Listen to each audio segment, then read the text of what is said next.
Congratulations for closing the deal, Raina.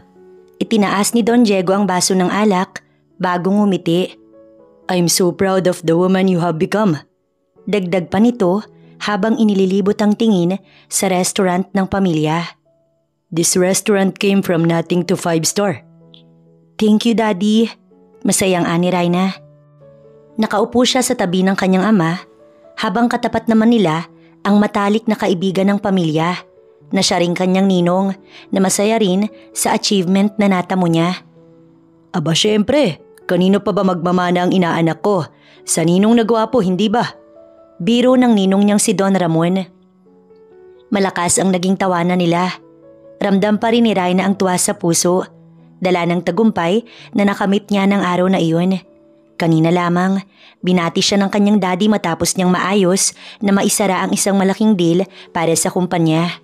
Hindi iyon maliit na bagay. Maraming beses niyang niligawan ang investor at ngayon nakamit na niya ang inaasam na oo ng mga ito. Congratulations, anak. Ani ng kanyang ninong. Hinawakan ito ang kamay niya at ngumiti. Hindi madali ang ginawa mo. Hindi lahat ng bata sa edad mo'y kayang makipagsabayan sa ganyang klase ng transaksyon. Namula si Raina sa papuri ni Ninong, ngunit hindi maitago ang ngiti niya. Para sa kanya, bawat tagumpay ay isang hakbang patungo sa pinakamalaking pangarap na simula pagkabata pinaghahandaan na niya, ang maging susunod na CEO ng kanilang kumpanya. Ang bawat araw ng training, bawat pagpupuyat sa pag-aaral ng negosyo at bawat sakripisyo, lahat ay nakatuon sa isang layunin. Gusto niyang patunayan sa mga magulang na kahit anong mangyari, handa na siya para sa posisyon na yun. Matapos ang dinner, isinerve na sa kanila ang desserts. Doon na nauwi ang usapan nila sa mas seryosong bagay.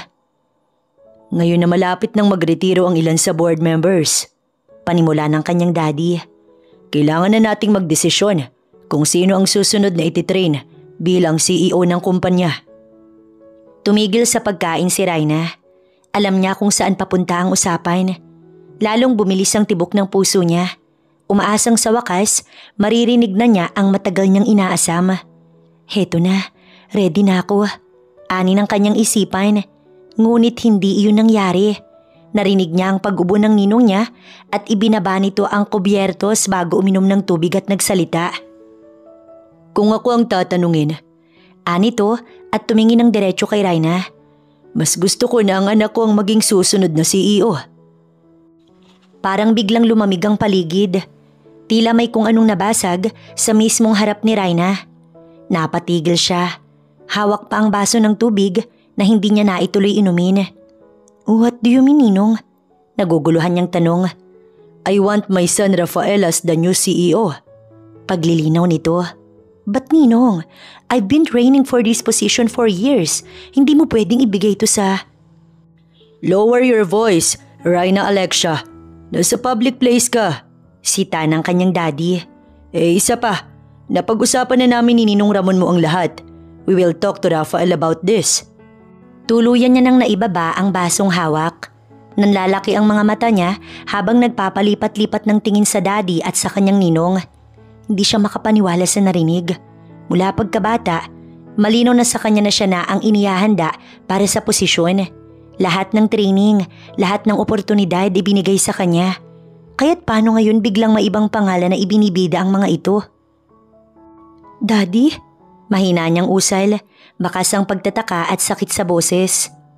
Bakit? Ilang taon kitang sinunod. Ilang taon kong pinaghandaan to. Bakit hindi ako? I even let go of my dreams to become a pilot. You can't do this to me, Daddy. Nagkatinginan ng kanyang ama at ang kanyang ninong.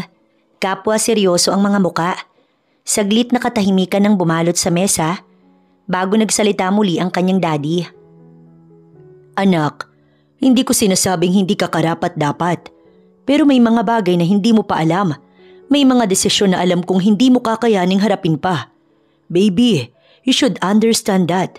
This is for the future of our company. Nanginginig ang kamay ni Raina habang pinipilit intindihin ang paliwanag.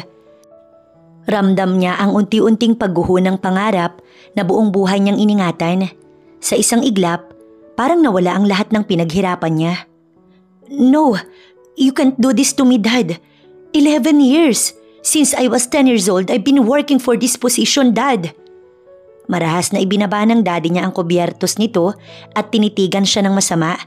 Napatingin siya sa ninong niya, ngunit sa halip na ipagtanggol siya nito sa daddy niya, tulad ng lagi nitong ginagawa, umiling lang ito ng marahan at huminga ng malalim.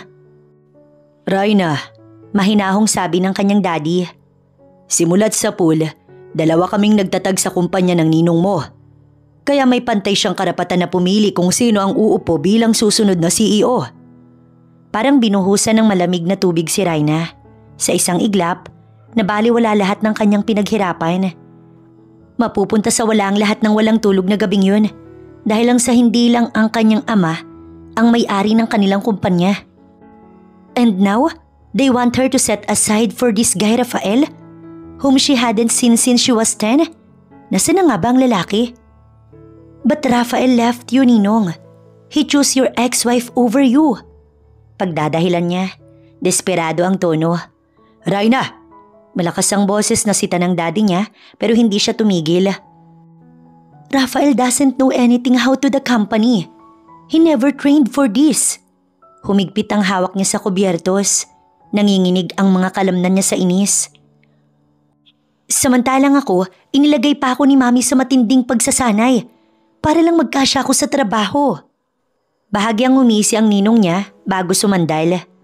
I know, honey. I know how much effort you put in just to be in a position you are now. But don't worry.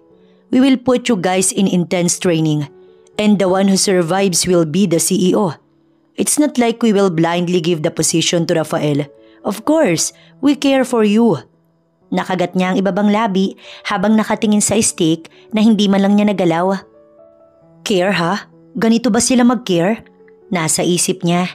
Hindi na siya nagpatuloy sa pagkain. Tumayo siya. Magalang na nagpaalam sa dalawa at naglakad palabas ng restaurant. Ramdam niya ang mga matang nakasunod sa kanya. Ngunit hindi niya na inintindi ang mga iyon.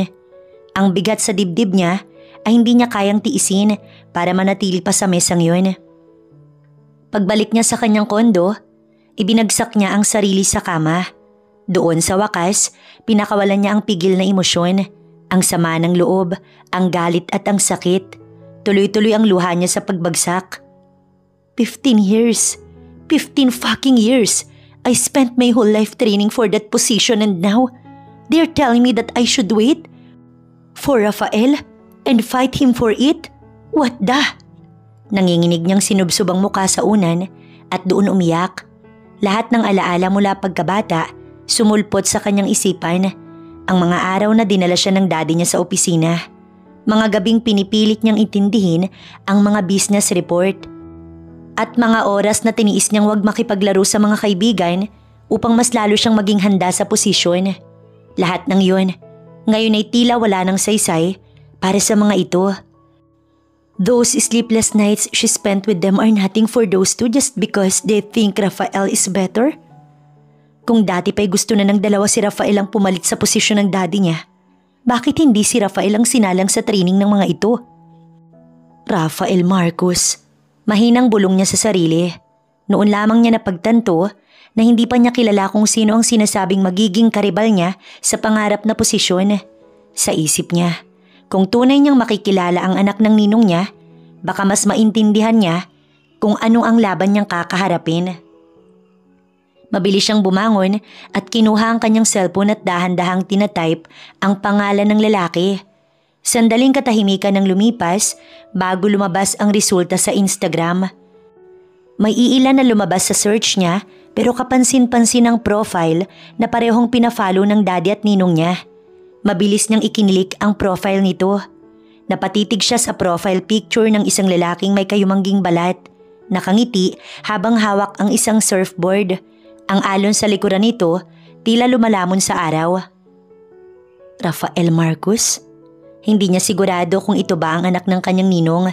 Pero base sa naaalala niyang itsura nito, alam niyang ito ang kababata niyang si Rafi. Napasinghap siya. Ang anak ng kanyang ninong na sinasabing maaaring pumalit sa daddy niya bilang CEO ay hindi man lang nasa mundo ng negosyo. Sa halip, nakalagay sa bio nito, surf instructor, ocean lover, living the wave life. Mabilis niyang tiningnan ang mga litrato. Puro dagat, mga estudyanteng natututong mag-surf at mga simpleng picture nito bilang surfer. Walang bakas ng corporate suits, walang mga boardroom o negosyong pinag-uusapan. Surfer teacher? They want this to be the next CEO? Bulong ni Raina, hindi makapaniwala. Ang kabog ng dibdib niya ay pinaghalong pagkabigla at pagkainis. Ito ba talaga ang taong itatapat nila sa kanya? Siya na buong buhay naglaan ng oras para sa posisyon? Niluloko ba nila ako? Is this a joke time or something? Rafael is breaking surfer, not a businessman. Muli siyang napahiga sa kama at bumuntong hininga.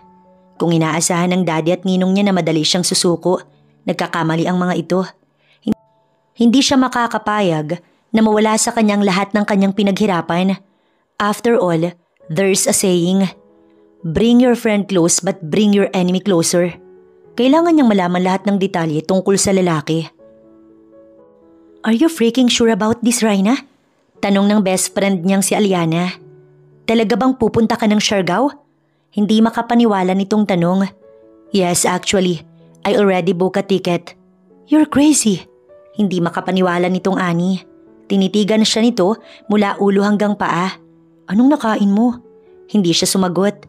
Ngumisi lang siya bago umupo sa kanyang swivel chair. Give me an update ng pinapagawa ko sa iyo kagabi. Naiinip niyang sabi. Tumikhim muna si Aliana bago nagsalita. He is a Harvard graduate major in business. He is currently studying for master's as part-time and he owns the surfing school. Lumunok si Aliana. Sorry sis, but based on his credentials and LinkedIn profile, may laban siya sa credentials na mayroon ka. You're both graduated from Ivy League schools with almost the same GPA and same courses. Nauna ka lang makapagtapos ng master, but he is catching up. Then why the hell is he a surfing teacher if he has good credentials? Naiinis niyang tanong. Aba malay ko, ako ba siya? Naiinis na singhal ng kaibigan. But seriously, why the hell would he choose to be a surfing teacher? Humalukip-kip si Raina bago tinanaw ang malawak na syudad na kita dahil sa glass window ng kanyang opisina. Well, let's find out. Ina-expect ni Raina na isang exclusive surfing school ang pagmamayari ni Rafael. Pero pagdating niya sa Siargao, nagulat siya nang makita ang simpleng surfing board shop at maliit na community school na siyang pagmamayari ng lalaki. Hindi siya makapaniwalang makita ang lalaki na nagtuturo ng surfing sa mga bata sa komunidad. Hi ma'am, are you interested in joining our surfing class? Nagulat siya nang may lumapit na lalaki sa kanya at mabilis siyang inaalok nito na sumali sa klase ng binata. Mabilis siyang umiling at tumingin kay Rafael. Malayong-malayo ang itsura nito sa profile niya sa Instagram. Hindi niya alam kung hindi lang ba ito nag-a-update o nakalimutan lang maggupit at mag-ahit. Basta lang nito tinali ang mahabang buhok. Bumagi naman dito ang beard nito pero halatang hindi nito naaalagaan yun. Naku ma'am, hindi po nakikipag-usap si Sir Rafael sa strangers unless parte kayo ng class niya. Muli siyang nagulat nang kausapin siya ulit ng lalaki. Marami na pong pumunta rito sa surfing school para magtapat ng pagmamahal sa kanya. Hindi po niya pinapansin. Napaawang ang labi ni Raina. Agad niyang kinuha ang form na hawak nito at nanginginig ang kamay na nagsulat doon. Of course, I'm here to learn surfing. Bakit naman ako magtatapat ng pag-ibig sa lalaking hindi ko naman kilala? Narinig niyang tumawa ang lalaki kaya tiningnan niya ito. Ngumisi lang ang lalaki sa kanya. Welcome to the club, ma'am. Nag-imbento si Raina ng pangalan at iyon ang ginamit niya para makapasok sa surfing class ng lalaki. Sa isip niya, isa lamang itong maliit na pagsisinungaling. Isang paraan upang hindi siya makilala nito at mas madali niyang magagawa ang gusto niya. Matagal din niyang pinag-isipan ng araw na ito. Ang araw na makikita niya ang anak ng kanyang ninong. Sa totoo lang, may lihim siyang pagtingin kay Rafael noong mga bata pa sila. Pero nang mag-14 ito at dalhin ng mami nito sa probinsya, nawala na siya ng komunikasyon sa lalaki. Sinong mag-aakala na ang lalaking crush niya lang noon ay ang karibal niya na ngayon sa posisyon ng susunod na CEO ng kumpanya. Simple lang ang plano niya. Gamitin ang lahat ng paraan upang hindi ito magka-interes na maging CEO ng kumpanya nila. Sa ganoong paraan, walang choice ang daddy at ninong niya kung hindi ibigay sa kanya ang posisyon. Kung paano niya gagawin, yun ang hindi niya alam. Una niyang inisip na madali lang. Matagal na nanirahan malayo sa business world ang lalaki. Malayo sa mundo ng negosyo ng daddy nito at impluwensya ng kanilang pamilya. Sigurado siya na hindi nito alam ang kalakaran ng mga big institution at sa oras na ipakita niya ang kahinaan nito, madali niya nang mahihikayat ang mga nakakatanda na siya ang nararapat sa posisyon. Good morning, Miss Alexa. Tama. Halos mapatalon si Rhina nang si Rafael mismo ang unang lumapit sa kanya para magpakilala. Yes, Alexa Santos. Sabay abot niya ng kamay. Tinanggap naman ng lalaki yun at nakipagkamay sa kanya. I am Rafael Marcos. Nice to meet you. Do you have any background in surfing? Umiling siya bagong umiwi. No. Mas lumawak ang ngiti ni Rafael. It's okay. I can teach you. Hindi alam ni Rhina na sobrang approachable pala ng binata. Lahat ng basic, mabilis nitong naituro sa kanya. Habang lumilipas ang araw, unti-unting napagtatanto ni Rhina na iba si Rafael. Hindi niya na inasahan na ang lalaki walang interes sa kumpanya. Hindi man lang nito binabanggit ang negosyo o kahit ang investment na kailangan ng school nito. Nakafocus lang ang binata sa pagtuturo. Habang pinanonood niya ang lalaki, wala rin siyang ibang nakikita. Bukod sa isang taong buo ang loob, masaya at payapa sa simpleng buhay. Ang passion nito ay hindi nasa pera o kapangyarihan, kundi sa pagtuturo ng surfing sa mga bata sa tabing dagat. He is not interested in the company. I'm sure of it. Aniya kay Aliana nang minsan silang magkausap sa telepono. So, anong plano mo? I don't know. I've been trying to find his edge to see if Daddy and Ninong are right for choosing him for the company. But I can see that he is not into business. Palugi na nga ang surfing school niya dahil hindi siya nagpapabayad sa classes kapag walang pera ang bata.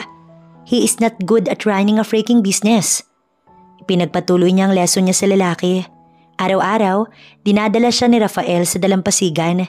Doon niya nakikita kung paano nito itinutuwid ang posisyon ng bata sa surfboard. Kung paanong hinihikayat nito ang mga batang natatakot sumakay roon. At kung paano nito ipinagdiriwang ang bawat tagumpay ng mga ito. Gaano man kaliit yun. Ang mga mata ng lalaki na inakala niyang magiging malamig at tuso, gaya ng karamihan ng kanilang pamilya, ay palaging puno ng sigla at saya. Why the hell was this guy is chosen over her when he's clearly into something else? Hindi ba sayang? Minsang tanong niya, hindi napigilan ang sarili. Maari kang bumuo ng isang matagumpay na paaralan kung tataasan mo ang iyong bayad sa kurso. At huwag ding sanayin ng mga bata ng libre. Ngumiti lang ang lalaki. Payapa nitong pinanonood ang mga alon sa dagat. Hindi lahat ng bagay sa mundo nabibili ng pera, Alexa. Hindi lahat ng tao ay gusto ng successful career o maraming pera. Ito ang passion ko.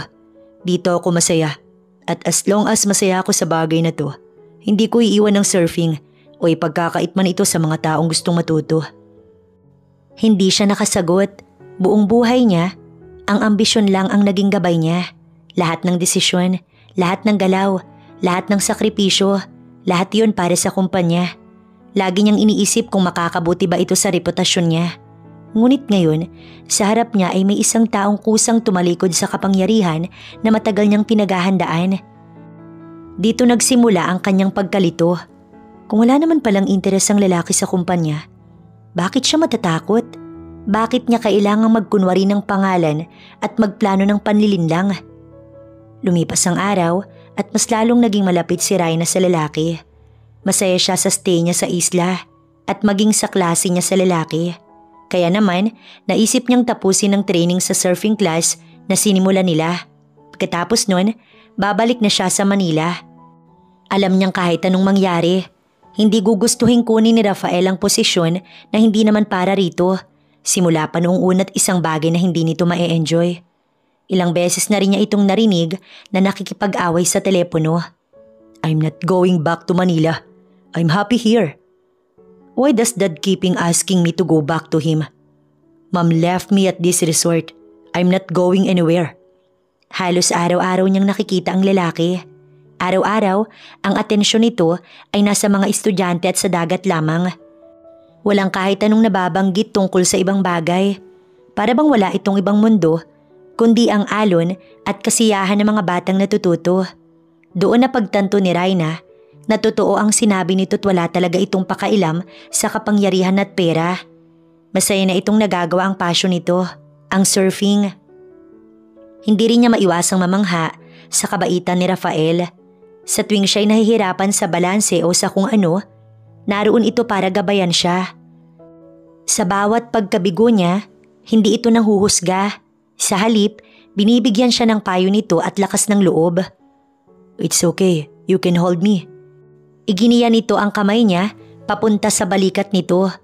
Inalalayan ulit siya nitong sumampa sa surfboard bago siya tinuruan ng tamang pagtayo at posisyon. Pasimpleng napatitig si Raina sa mukha ni Rafael. Ilang segundo siyang hindi nakagalaw dahil sa sensasyon na nararamdaman niya. Dahil sa kakatrabaho sa dagat ay mas umitim na ang kulay ni Rafael kaysa sa naaalala niya. Pero ang gwapong mukha nito ay ganun pa rin. Nagniningning ang kulay brown nitong mata sa sinag ng araw. Are you okay? Naguguluhan na tanong ng lalaki. Agad naman siyang nag-iwas ng tingin bago umubo. Yes, nauutal niyang sagot. Ayaw man niyang aminin, alam niya na nahuhulog na siya kay Rafael. Ramdam niya ang mabilis ng tibok ng puso niya tuwing nagtatama ang kanilang mga mata. Ang simpleng ngiti ng lalaki na dati hindi niya pinapansin. Ngayon ay tila nagsisilbing pangpagana sa bawat araw niya. At sa bawat tawa nitong umaalingaw-ngaw sa tabi ng dagat, tila ba natutunaw ang matagal niya nang itinayong pader na ambisyon at galit. Hindi ko inakalang mag-i-enjoy ako rito. Amin ni Raina, minsan habang nakaupo sila sa buhanginan, pinagmamasdan ang papalubog ng araw. All my life, I focused on a study without realizing that there's a world out of it. Masarap sa pakiramdam, hindi ba? Sagot ng lalaking nakangiti. Minsan ang buhay, hindi sa kung sino ang pinaka-successful. Minsan mahalaga din na kahit papaano, maging masaya ka at piliin mong maging masaya. Tumahimik siya. Para bang may tinamaan sa puso niya. Buong buhay niya, tinuruan siyang lumaban, mangarap ng mas mataas, at magpursige para sa kapangyarihan. Ngunit ngayong naririnig niya ang mga salitang yun, naguguluhan siya. Totoo nga ba na may mga bagay na higit pa sa tagumpay at kayamanan? Habang pinagmamasdan niya ang lalaki, hindi niya maiwasang tanungin ang sarili. Paano niya titingnan itong karibal? Kung sa bawat araw na lumilipas, mas lalo niya itong nakikitang mabait itong tao. Sa buhay na mayroon ng lalaki ngayon, wala itong pakailam sa pera, kapangyarihan at credentials. At doon nagsimula ang tunay na laban ni Raina. Hindi na laban para sa posisyon sa kumpanya, kundi laban sa sariling damdamin. Dahil paano kung sa huli, siya mismo ang sumuko, hindi sa negosyo, kundi sa tukso ng puso. Hindi na malaya ni Raina ang mabilis na paglipas ng mga araw. Noong umpisa, akala niya panandali ang aliw lamang ang surfing. Isang bagay na tatapusin niya para makuha ang loob ng lalaki. Ngunit nang makita niya ang hirap na pinagdaraanan ng surf school nito, kulang sa kagamitan, luma ang boards at madalas na walang sapat na pondo para sa mga bata, hindi niya nakayanan ng sarili. Hindi rin niya alam kung bakit niya ginawa yun. Basta ang gusto niya, makatulong sa lalaki at sa mga pinapaaral nito. Ginamit niya ang sariling pera para mag-invest sa surfing school ng lalaki. Gusto kong makatulong. Nakikita kong maraming natutulungan ng surfing school mo. Nakangiti niyang sabi, gusto ko lang talagang ipagpatuloy mo ang ginagawa mo. Nagulat ang lalaki. Halata sa mukha nito ang pag-aalinlangan. Ngunit nang makita nitong seryoso siya, at nang makumpirmang wala siyang ibang hinihinging kapalit, pumayag ito. Sa araw na dumating ang mga bagong surfboards at gamit na siya mismo ang nag-sponsor, nakita niya ang tunay na kasiyahan sa mga mata ng lalaki. Hindi ko alam kung paano ko ito mababayaran. Sabi nito, halos mabasag ang tinig sa tuwa. Salamat, maraming estudyante ang mapapasaya mo sa ginawa mong to. Hindi mo kailangang bayaran. Tugon ni Raina. Ang saya ng mga bata ay sapat na at saka gusto ko rin na matuto pa ng husto sa'yo. Kung maaari nga lang, iwan ko ang Maynila para sa buhay dito'y gagawin ko. Masayang umiti si Rafael habang nakatingin sa kanya. Hindi naman niya maiwasan na mas lalo pang mahulog sa lalaki. Tuluyan nang nagbago ang layunin ni Raina. Mula sa gusto niyang masiguradong siya ang susunod na CEO, ay ngayon mas gusto na niyang makita ang masasayang mukha ng mga bata sa tuwing makakatanggap ang mga ito ng bagong surfing board. Mas lalo rin silang naging malapit ni Rafael. Madalas silang magkasama hindi lamang dahil sa training, kundi pati pagkatapos ng klase. Kapag tapos na ang mga bata at nagsiuwi na, sila naman naglalakad-lakad sa tabing dagat, naghahati ng fishball o kwek-kwek mula sa maliliit na tindahan sa gilid o kaya naman nakaupo lang sa buhangin, pinagmamasdan ng paglubog ng araw. Masaya na sa ganoong sitwasyon si Raina. Masaya siyang nakakasama ang lalaki kahit wala itong alam sa nararamdaman niya. Basta ang alam niya, hindi lang basta kaibigan ang tingin niya rito.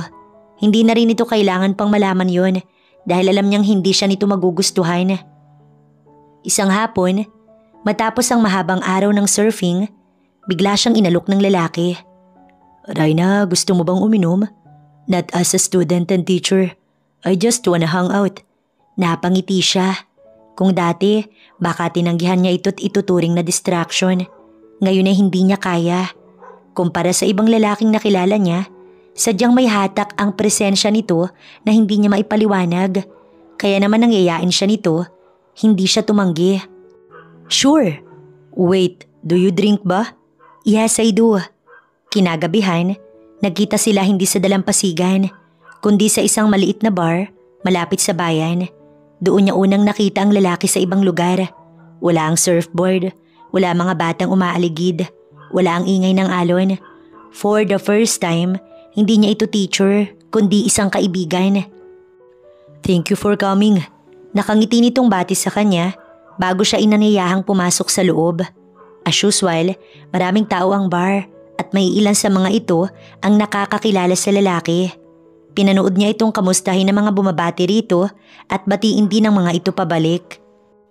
Humanap silang dalawa ng private space bago sila umorder ng alak. Habang nag-uusap, natatawa sila pareho kung gaano karami palang bagay ang pareho nilang gusto. Pareho silang mahilig sa dagat, sa libro, kaysa sa mga movies at pareho rin silang nag-aaral ng photography.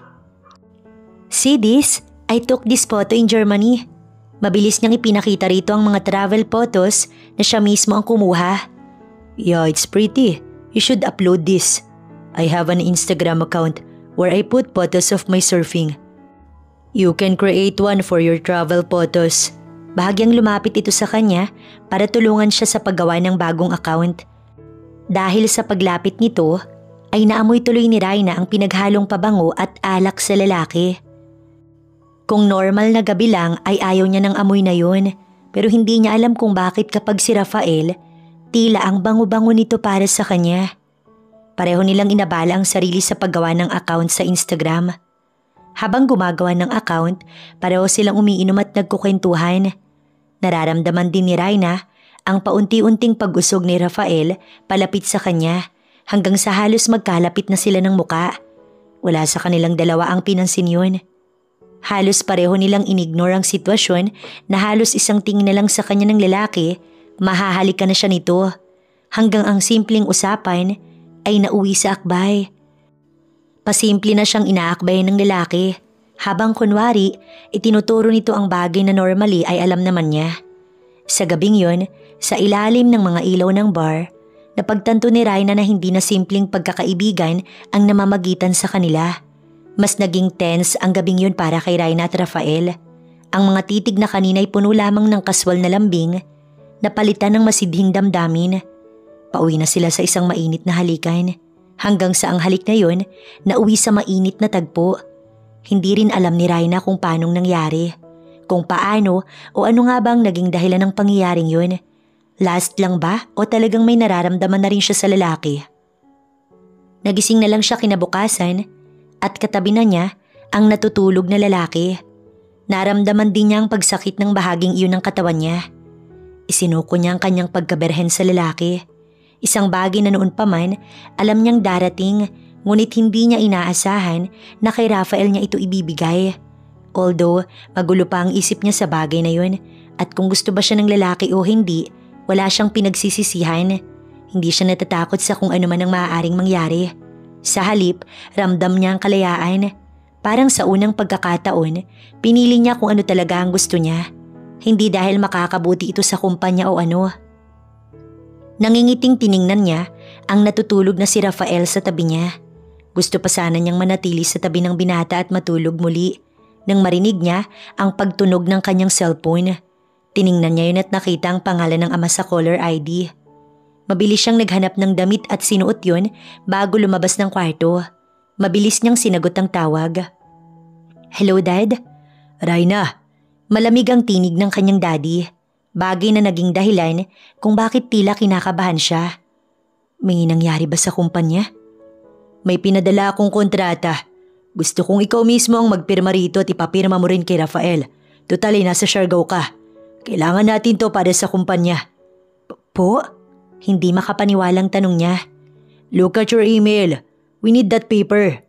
Yun lang ang sinabi nito at mabilis nang pinatay ang tawag. Napahilamos ng mukha si Raina. Paano niya ipapapirma sa lalaki ang dokumentong yun kung iba ang pagkakakilala nito sa kanya? Ang buong relasyon nila ay nakabatay sa peking pangalan at pagkatao na siya mismo ang nag-imbento. Habang hawak niya ang cellphone, naramdaman niyang muli ang bigat ng bagay na daladala niya simula bata. Ang mundo ng negosyo, ang kasinungalingan at ang bisyong matagal niya nang ginusto. Lahat ng iyon muling bumabalik para sirain ang bagay na unti-unti niyang binubuo sa Siargao. Ang kung anumang relasyon nila ni Rafael. Hindi pa siya nakakaisip ng maaaring gawin nang bumukas ang pinto sa tabi niya. Nagising na pala si Rafael.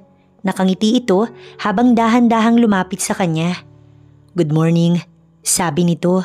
May halong tawa na parang bata. "I called my butler already.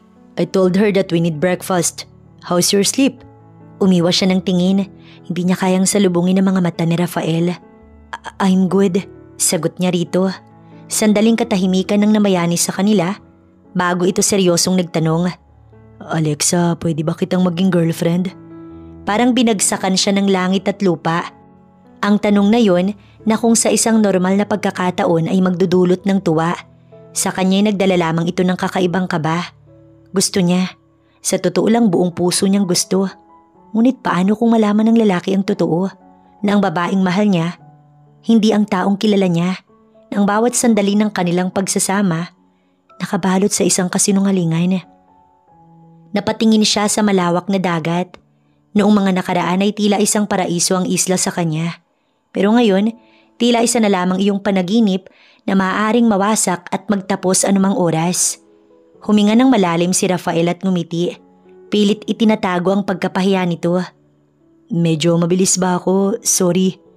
"Gusto mo ba akong maging girlfriend dahil sa nangyari kagabi?" Tanong niya rito. Umiling ang lalaki bago ngumiti ng banayad. "No, kasi hindi na kita nakikitang iba. Hindi lang partner sa surfing. Hindi lang kaibigan. Ikaw yung gusto kong makasama.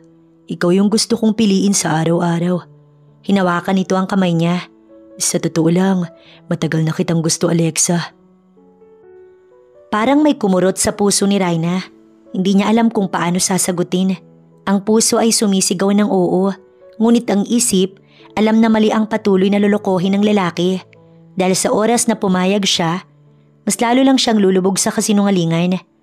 Buong araw siyang hindi mapakali. Tulala siya sa klase, kaya naman ilang beses siyang nagkamali. Noong hapon, nagdesisyon na siyang tawagan si Aliana at kausapin ng babae. Teka, sandali." Bumuntong hininga si Aliana sa kabilang linya. "So, yesterday you guys decided to get drunk together? Then, you end up giving him your virginity? Tama?" Tumango sa kawalan si Raina kahit alam niyang hindi naman siya nakikita ng kaibigan. Yes. Then you woke up today and got a call from uncle?" asking you na kausapin si Rafael sa posisyon ng kumpanya at papirmahin siya? Yes. But hindi mo magagawa yun dahil sa mata ni Rafael, ikaw ay si Alexa Santos at hindi si Rhina. Napamura si Aliana. He also asked you to be his girlfriend. Yes. Napakagat siya sa ibabang labi. Naku girl, hindi ko alam ang ipapayo ko sa iyo Sorry.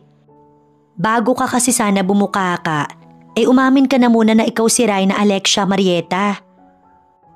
What I'm gonna do, Aliana? Natataranta niyang tanong sa kaibigan. Ilang segundo ang lumipas bago muling nagsalita si Aliana. Ignore uncle. Off your phone, your laptop, everything. Just do it for a week and kailangan mo nang umamin ng tunay mong identity kay Rafael. Mas mabuti nang sa'yong manggaling yun bago sa iba. Sinunod ni Rhina ang payo ng kaibigan. Pinatay niya ang phone at mga gadget niya bago siya lumabas ng hotel para pumasok sa klase niya ng araw na iyon. Lumipas sa mga oras at tila normal ang lahat sa pagitan nila ni Rafael. Super professional ito as a teacher, pero kapag break, tumatabi ito sa kanya at siya'y kinakausap. Noong lunch break, ay ito mismo ang nag-aya sa kanyang kumain. Sit down, I will get our food. Anito bago siya paupuin. Tumayo ito para kunin ang order nilang sisig at kanin. Napangiti si Rhina. Maasikaso ang lalaki. Kahit pagkuha ng tubig na maiinom niya, ito pa rin ang nagpipresinta na gumawa para sa kanya. Buong araw din siya nitong binantayan na para bang isa siyang babasaging kristal na ani mo'y maaaring babasag agad-agad. Are you sure you all alright? Walang masakit sa'yo? I can take you to the hospital. Natawa naman si Rhina. Ang OA mo. Asar niya sa lalaki. Nagkamot naman ang ulo si Rafael bago na pangiwi. I don't know if you're feeling well because last night I really… Okay na. Nahihiya niyang tinakpan ng bibig ni Rafael. I will tell you if may masakit sa akin, okay? Umirap siya sa hangin nang hindi ito sumagot. Sa huli, bumuntong hininga si Rafael at umiwas ng tingin. Fine, tell me if you also want something, magpapabili ako. Napangiti siya bago tumango. Okay, I will. Lumipas sa mga araw at mas lalo pang naging maalaga ang lalaki. Lagi itong may oras para sa kanya at tila ba wala itong ibang nais kundi siya ay mapasaya. Sa tuwing magkasama sila, ramdam niya ang alaga nito na matagal niyang gustong maramdaman. Subalit sa kabila ng lahat, hindi mawala sa isip niya ang utos ng kanyang ama. Ang kontrata na kailangan niyang ipapirma sa lalaki. Paulit-ulit niyang tinanong ang sarili kung paano niya ito ipapaliwanag. Ano ang sasabihin niya? Paano kung malaman ito ang tunay niyang pagkakakilanlan sa ibang tao? Baka bigla na lang magbago ang tingin nito sa kanya. Kaya naman, halos araw-araw siyang balisa. Sa bawat oras na dumaraan, dinadaan niya sa ngiti at pagtawa ang lahat. Umaasang makakahanap siya ng tamang pagkakataon. At dahil sa hindi sanay si Rafael na ganoon siya, madalas na siya nitong tanungin. May problema ka ba, Alexa? Tanong nito isang hapon habang tinatanaw nila ang malawak na dagat at pareho silang nakaupo sa buhanginan. Ha? Napakagat siya ng ibabang labi. Napansin ba ng lalaki ang nangyari sa kanya? May ideya na ba ito na kung sino siya? Hindi ko alam kung ako lang ba, pero simula ng gabing may mangyari sa atin, tila tulala ka na. May problema ba? Nag-aalalang hinawakan ni Rafael ang kamay niya. Huwag kang mahihiyang magsabi sa akin. Nagpilit ng ngiti si Rhina bago umiling. No, everything is totally fine. Basta hindi mo malaman ng tunay kung pagkatao'y ayos lang ang lahat. Napabulong siya. Nung hapon ding yun, nagdesisyon na si Rhina na tapusin na ang lahat. Naisip niyang iwan na ang isla at bumalik na lang sa Maynila. Clearly, her dad will send someone for Rafael and dahil ayaw ni Rafael sa kumpanya, walang ibang magiging dahilan para magkita sila. Buong gabing nagkulong siya sa hotel room at paulit-ulit na inisip kung paano siya magpapaalam kay Rafael. Igughost na lang ba niya ang binata o magiging honest siya rito? Ngunit ang hindi niya alam, hindi na siya makakapili dahil kinabukasan dumating ang sekretary ng kanyang daddy.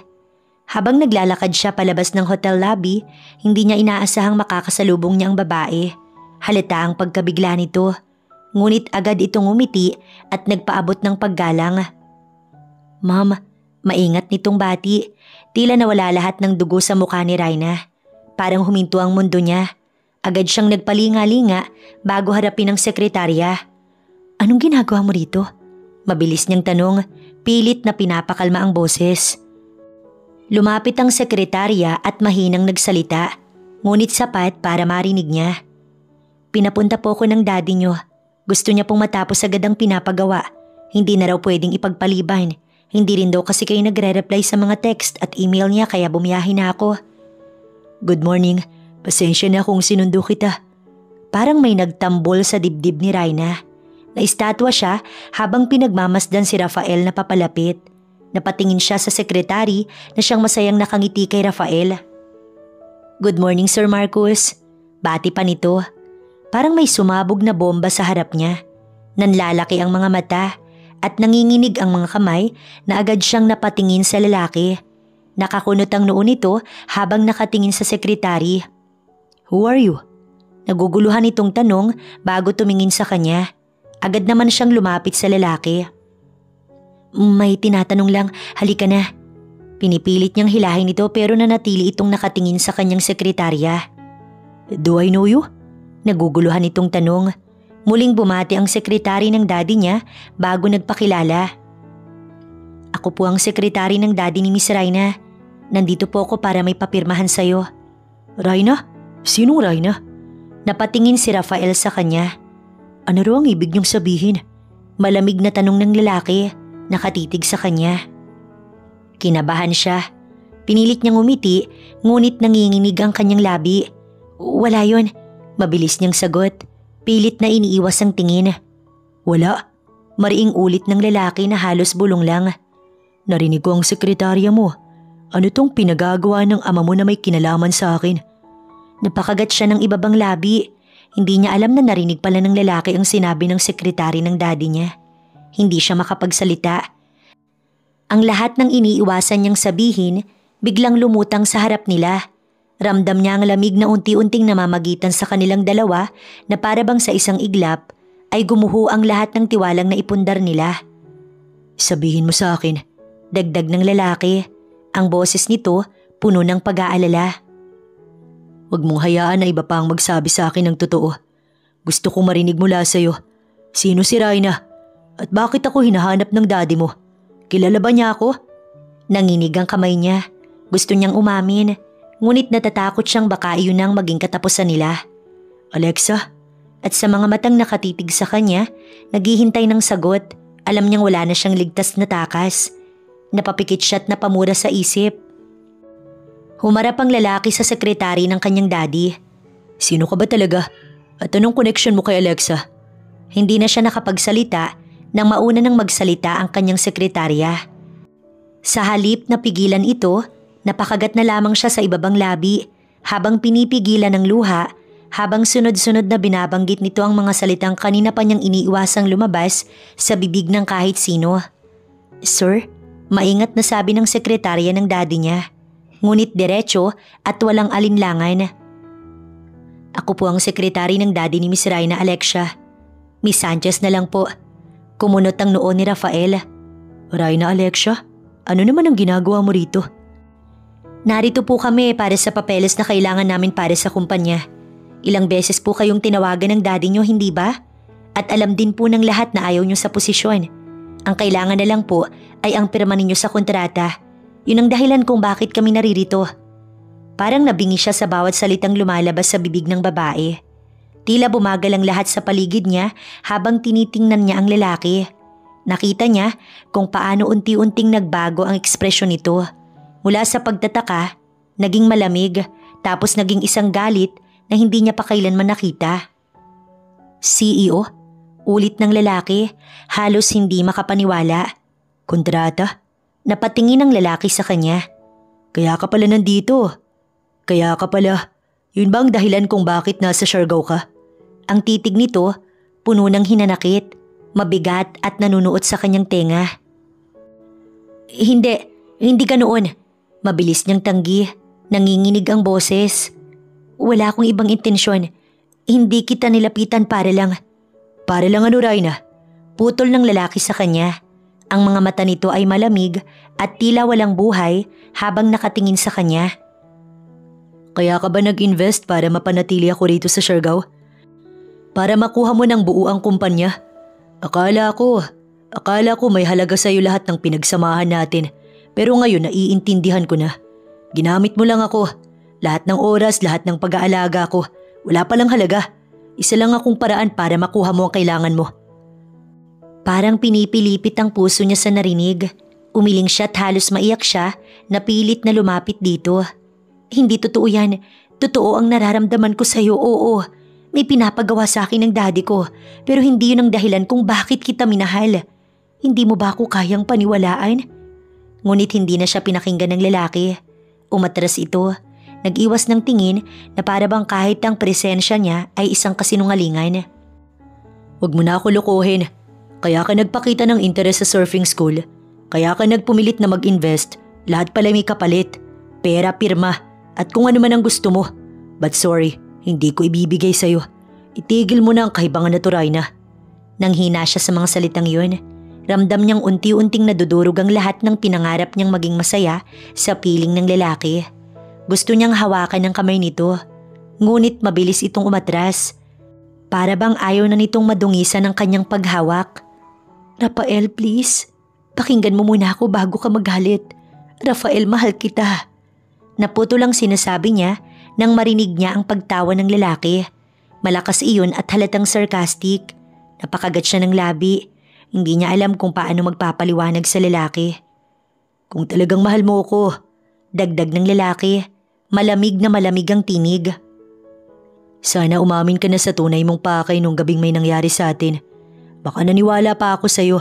Pero hindi, pinili mong itago. Pinili mong gamitin ako at gawing mukhang tanga. Umiling ito bago tumalikod at naglakad. Naiwan siyang nakatayo habang nakatalikod na itong naglalakad. Sinubukan niyang habulin ng lalaki tawagin ito para magpaliwanag. Ngunit walang tinig ang lumalabas sa kanyang bibig. Parang natuyo ang lahat ng salita, pati ang huling lakas niya. Hanggang unti-unti nang nanlabo ang paningin niya dahil sa luha. At doon niya napagtanto na baka iyon na ang katapusan ng lahat. Hindi dahil ayaw niyang lumaban, kundi dahil pinili ng taong mahal niya na hindi na siya pakinggan. Mula ng araw na yon, tuluyang nag-iba ang lahat. Ang dating masayang pagsasama nila, napalitan ng malamig na katahimikan at hindi na maibabalik na tiwala. Hindi pinirmahan ng lalaki ang kontratang inihanda ng kanyang ama. Sa halip, isang desisyon ang ikinagulat ng lahat. Nag-apply ito bilang kandidato ng CEO sa kanilang kumpanya. Nagkita pa silang dalawa sa office ng ninong niya at muli sinubukan niyang kausapin ang binata. Rafael, please, mag-usap tayo. Halos magmakaawa na siya habang hawak ang lalaki sa braso. Please, I need to explain my side. Just hear me out. Bumuntong hininga si Rafael bago siya lingunin. Tell me, what do you want? I want you to hear my side of the story. Pakinggan mo naman sana ako. Wala naman sa plano ko na lokohin ka. Sa totoo lang dapat aamin na ako sa'yo. Natakot lang ako. Alam mong mahalaga rin sa akin ang posisyon na to. Hindi man sinabi sa inyo ni Ninong, pero alam kong narinig mo na. 15 years kong iniredy ang sarili ko para sa posisyon. Nanginginig ang labi niyang paliwanag, ngunit tila sarado ang isip ng binata. Kung talagang mahalaga sa iyo ang posisyong to, malamig na wika ng lalaki habang nakatitig sa kanya. Hinablot siya nito sa braso at tinitigan sa mga mata. Hindi mo kailangang gamitin ako. Hindi ko pipirmahan ang papel na yan.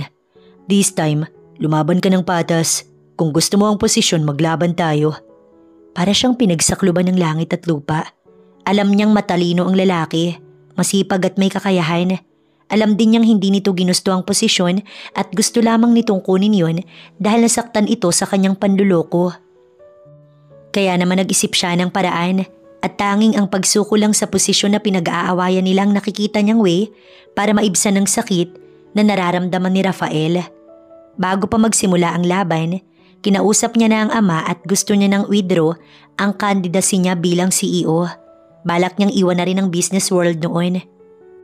Nang malaman ng mami niya ang lahat, sumabog ito sa galit. Isa kang kahihiyan! bulyaw ng kanyang mami sa loob ng malaking opisina. I trained you for 15 years at para ano? Isuko mo ang posisyon kay Rafael? Ngayon dahil sa kapabayaan mo, siya pa mismong nag-apply bilang candidate. Alam mo bang anong kahiya ng dala niya sa pamilya natin? Ma'am, even Dad knows how capable Rafael is. Siya ang gusto niya at ni Ninong. 15 years! 15 years, Raina. At mapupunta lang sa iba? Gusto siya ng Daddy at Ninong at ikaw naman, hinayaan mo siyang maging kandidato. Hindi pa ba sapat ang ginawa ko para sa'yo sa loob ng ilang taon na yon? Ano bang pinaggagawa mo sa Siargao?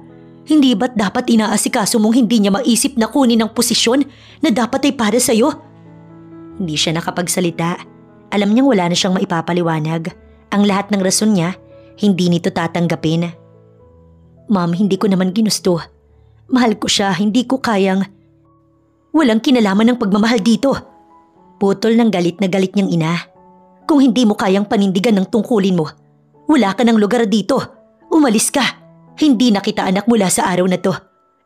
Kung hindi ikaw ang susunod na CEO, you're nothing to me. Ang mga salitang yun, ang pinakamabigat na narinig niya sa buong buhay niya. Buo ang boses ng kanyang ina. Mariin, walang bahid ng pagdududa. Sa loob ng ilang segundo, nawala ang lahat ng kanyang pinaghirapan, ang posisyon ng pangalan at ang tahanang dati niyang kinabibilangan. Nagpatuloy ang proseso ng pagpili para sa bagong CEO. Sa bawat board meeting, malinaw na ang lalaki ay nagiging paborito na ng mga miyembro.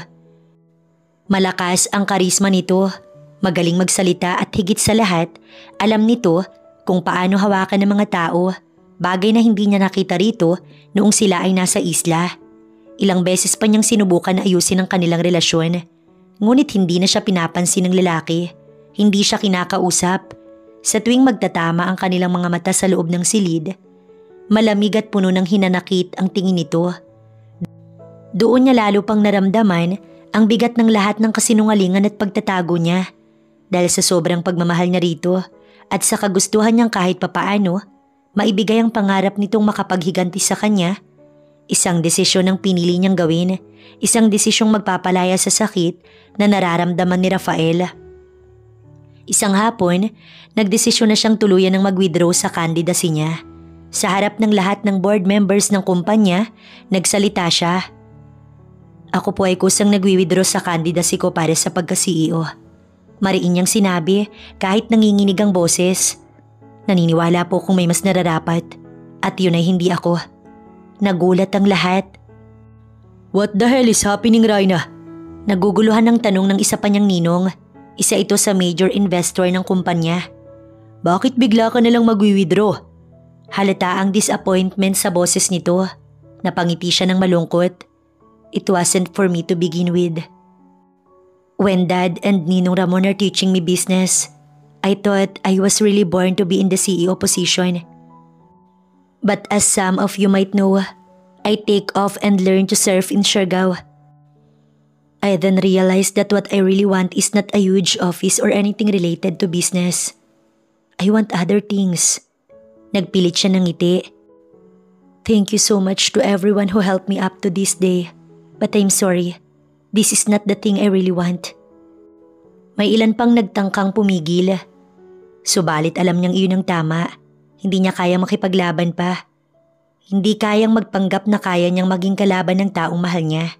At sa mismong araw na yon, tinanggap ng board ang kanyang pagbibitiw.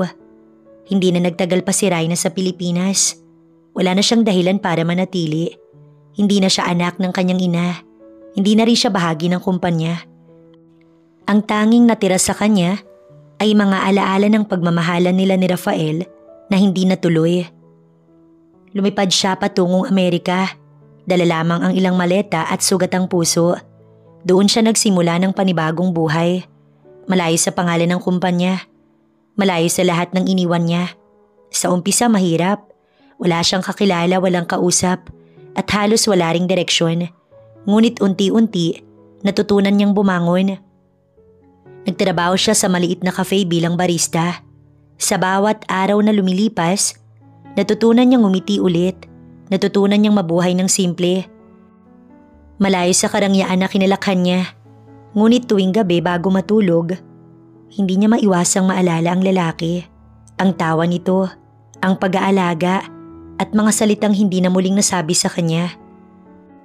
Yun nga lang, ang bumalik sa Pilipinas at muling magpakita sa lalaki ay isang bagay na hindi niya gagawin. Makalipas ang ilang buwan, habang nag-aayos siya ng mesa sa cafe, nakatanggap siya ng tawag kay Aliana. Agad siyang nagpaalam sa boss niya at lumabas. "Alam mo ba?" sabi nito sa tawag.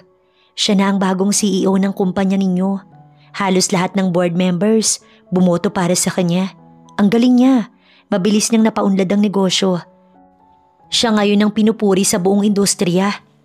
Natigilan siya at napasandal sa pader. Hindi niya alam kung anong mararamdaman niya. May kirot sa dibdib, oo. Dahil sa halip na siya, ang lalaking minsang minahal at nasaktan niya, ang ngayon ay nasa posisyong matagal na nakalaan para sa kanya. Ngunit may halong tuwa rin dahil sa kabila ng lahat, natupad nito ang pangarap, ang makuha ang posisyon at makapaghiganti sa kanya. Napapikit siya, pilit na pinapakalma ang sarili. Buti naman natupad niya. "Hindi ka na ba talaga babalik?" Tila nang hihinayang na tanong ng kanyang kaibigan. Ngumiti si Raina habang tinatanaw ang mga taong dumaraan sa harap ng coffee shop. "Masaya ako sa buhay ko rito at masaya na rin ako para sa kanya." Anya bago patayin ng tawag. Sa mga sandaling yun, doon niya napagtanto ang tunay na kahulugan ng pagmamahal. Hindi ito tungkol sa pagiging magkasama, kundi sa pagbibigay daan para sa kaligayahan ng isa. Kahit masakit, kahit siyang nawalan, basta nakamit ng taong mahal niya ang pinapangarap nito, yun ay sapat na para sa kanya. Habang nakatingin siya sa mga taong pumapasok at lumalabas ng cafe, napaisip siya kung anong susunod na hakbang sa kanyang buhay. Hindi na siya CEO, hindi na siya prinsesa ng kumpanya ng kanyang ama. Isa na lang siyang simpleng babae sa Amerika, nagsisimula ng panibagong kabanata. Ngunit sa puso niya, dala niya ang alaala ng lalaking minahal niya. Ang alaala ng mga panahong sila masaya sa Siargao, bago pa nito malaman ang tunay niyang pagkatao. Ang alaala ng tao ngayon nasa tuktok na, habang siya naman natutong mamuhay sa ibaba. At kahit malayo, kahit hindi na siya bahagi ng buhay nito, isang lihim na panalangin ang palagi niyang inuusal. Sana'y maging masaya si Rafael sa pinili nitong landas. Sana, sa lahat ng tagumpay na tinatamasa nito, wag nitong kakalimutan ang passion nito na siyang naging dahilan kung paano sila nagkakilala. Paminsan-minsan, nakikita niya ang lalaki sa malalaking billboard o sa news tabloid, kaya alam niyang maayos nitong napapatakbo ang kumpanya. Hindi niya alam kung anong nangyari sa surfing school, ngunit alam niyang naroon pa rin ang mga kasama ni Rafael at ipinagpapatuloy ang nasimula nito. Buwan-buwan pa rin naman siyang mysteriously nagpapadala ng funds para doon, kaya kahit paano may update pa siya. Hindi niya napigilang mapangiti bago pumikit at muling ini-imagine ang buhay niya sa Siargao. Ang mga alon na siyang naririnig niya sa umaga, ang mga batang naglalaro, maging ang tawanan nila ni Rafael sa tuwing nabubuwal siya sa surfboard. At doon, natutunan niyang tanggapin na hindi lahat ng kwento ay nagtatapos sa pagiging magkasama. May mga pagmamahal na nakalaan lang upang turuan tayo ng sakripisyo, ng pag-ibig na walang kapalit at ng lakas na bumitaw sa tamang oras. Lumipas ang 1 taon mula nang iwan ni Raina ang bansa, natutunan niyang mabuhay sa Amerika, malayo sa luho, malayo sa buhay na binigay ng kanyang ama, at malayo sa lahat ng sugat ng nakaraan. Nagkaroon na rin siya ng maraming kaibigan na madalas niyang kasama sa mga gala. May mga nagtangkang manligaw din sa kanya at nagpapahaging na may gusto ang mga ito sa kanya. Pero ni minsan, hindi siya nag-entertain ng isang lalaki. Isang araw, habang nakaupo siya sa gilid ng isang maliit na cafe na madalas niyang tambayan, nakaramdam siya ng kakaibang pananabik. Parang biglang bumalik ang tawag ng dagat, ang simoy ng hangin, ang alon at ang kalayaan na minsang naramdaman niya noon sa isla kung saan sila unang nagkita.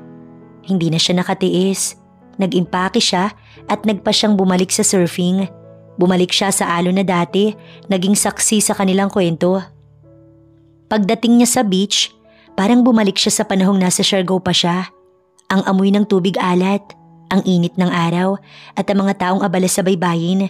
Lahat yun nagdala ng mga alaala na akala niya nakalimutan na niya. Kumuha siya ng surfboard at sa unang pagkakataon matapos ang napakahabang panahon, muli siyang sumabak sa alon. Habang dinadala siya ng dagat, ramdam niyang unti-unting gumagaan ang dibdib niya. 1 oras ang inilaan niya sa pagsisurf bago siya nagdesisyon na magpahinga. Naupo siya sa buhanginan at pinanood ang mga taong masayang naglalaro sa dagat. "Miss?" Halos mapatalon siya sa gulat nang may isang lalaki ang lumapit sa kanya. "Yes? Do you need anything?" Nakakunot noong tanong niya. Mabilis nang umiti ang lalaki bago inabot sa kanya ang isang milkshake. Agad niyang tinanggihan yon. "No, I didn't order anything." "It's for you." He said it's for you. Ani ng lalaki bago tinuro ang likod niya.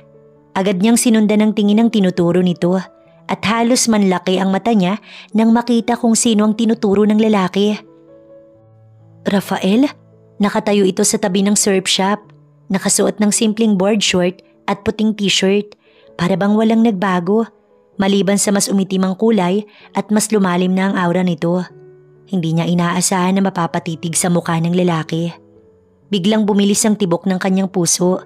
Hindi niya alam ang gagawin, lalo na at naglakad si Rafael papunta sa tabi niya. Gusto niyang maglaho, gusto niyang takpan ang mukha niya para hindi siya nito makilala. "Raina?" Mahina, ngunit malinaw ang boses ng lalaki. Parang huminto ang oras, hindi siya nakasagot agad, pero bago pa siya makaisip kung tatakbo ba o lalapit, ay nasa mismong harap niya na ito. "Akala ko hindi na kita makikita ulit." Dagdag nito, bakas ang emosyon sa boses. "I saw you at the waves. You still need some training." Tumawa ito. Tahimik lang siya at ninanamnam ang bawat segundo. "Milkshake?" Kinuha nito ang milkshake na siyang dala ng isang lalaki bago umupo sa tabi niya sa buhanginan. "Dati gusto mo to ah. Nagbago na ba ang taste mo?" Nakakaloko nitong tanong. Nanatiling nakatitig si Raina sa binata. Hindi siya makapaniwalang nasa harapan niya si Rafael. Pakiramdam niya, nananaginip siya ng gising hanggang sa bigla itong nagsalita muli, puno ng pagsisisi. "Raina, gusto ko sana makausap ka. Alam ko, this is not the right place but gusto kong humingi ng tawad. Noon mali ako, galit ako at hindi ko alam ang buong katotohanan. Ang akala ko kaya ka naroon ay dahil sa ama mo. Dahil siya ang may pakana ng lahat. Pero nalaman ko hindi pala ganoon. Kusa kang pumunta sa isla. Hindi mo alam kung anong plano ng ama mo. At ako ang mali dahil hindi kita pinakinggan." Nabigla siya. Hindi niya inaasahang maririnig iyon mula sa lalaki. Mabilis na nag-iwas ng tingin si Raina at muling pinanood ang mga taong naglalaro sa dagat. "Paano mo nalaman?" "Nalaman ko nang matapos akong maupo bilang CEO. Sagot ng lalaki. "May lumang files na hindi ko nakita noon. Mga dokumento na nagpapatunay na kahit walang utos mula sa daddy mo, kusang loob mong binisita ang isla. At nalaman ko rin na mula sa sekretarya mo ang buong katotohanan na hindi ka naroon para sa pirma ko. At wala kang kinalaman sa pagkakaroon ng disruption sa CEO position." Huminga ito ng malalim. "At doon ko lang naintindihan na mali ako. Na pinabayaan kitang masaktan nang hindi man lang kita binigyan ng pagkakataong magpaliwanag." Matagal siyang nanahimik bago magsalita. "Ang totoo, noong una ko marinig na gusto ni Ninong na ikaw ang gusto nilang susunod na CEO, nagalit ako. 15 years. Dugo at pawis ang puhunan ko ng ilang taon na yun para maging handa sa posisyon. Then they're willing to give it away for a surfer? What a joke." Bahagya siyang tumawa. "Nagplano ko nun. Ang sabi ko, sisiguraduhin kong hindi mo iiwan ang pagiging surfer mo. Just to be the next CEO. Yun ang dahilan kung bakit ako nasa isla. Pero habang nakikilala kita, habang nakikita ko ang paraan ng pakikitungo mo sa mga tao, nag-iba ang lahat. As the days pass by, I realized na hindi ko na pala kailangan gumawa ng plano. Dahil ikaw mismo, ayaw mo sa kumpanya. I heard you a lot of times talking over the phone, refusing to visit your father. Then I started liking the surfer life. Loving what you do and you. Yun ang dahilan kung bakit ako nag-invest. Oo, may plano ang ama ko, pero hindi yun ang dahilan kung bakit kita nilapitan. At noong alam ko na gusto ng daddy ko ang pirma mo, natakot ako. Natakot ako sa magiging reaksyon mo kung bakit kailangan kong magpanggap bilang ibang tao. Natakot ako na baka mawala ka sa akin kasi mahal na kita. Namilog ang mata ng lalaki, halatang hindi inaasahan ng kanyang pag-amin. Tinitigan siya nito ng ilang segundo bago tumingin sa dagat at tinanaw ang mga taong nagsisurf. Raina, salamat. Sa kabila ng lahat, hindi mo kailangang sabihin na mahal mo ko pero ginawa mo pa rin. At ngayong alam ko na, hindi ako nagkamali na minahal kita noon. Doon siya napaluha. Hindi niya napigilan ang mga luhang kanina pag gustong kumawala. Noong araw na nagbitaw ako sa candidacy, alam kong tapos na ang lahat sa atin. Kaya naman umalis, hindi pa tapos. Sagot ng lalaki. Kung papayagan mo ko, gusto kong ayusin natin. Gusto kong simulan ulit. Hindi ito sa pilitan. Baka lang gusto mong i-date ako. Bagay na hindi natin nagawa dati. Tignan mo lang kung magugustuhan mo ulit ako. Tulad ng pagkagusto mo sa akin nun. Nanatiling nakatingin si Raina sa dagat. Pagkuway ngumiti siya. Sa unang pagkakataon, naramdaman niyang muli ang pag-asa. Tinanggap niya ang alok nitong mag-date at sa gabing yun, muli silang lumabas. Simple lang, kumain sa isang maliit na kainan sa tabing dagat. Naglakad sa buhanginan at nagkwentuhan hanggang madaling araw. Hindi na nila pinag-usapan ng nakaraan masyado.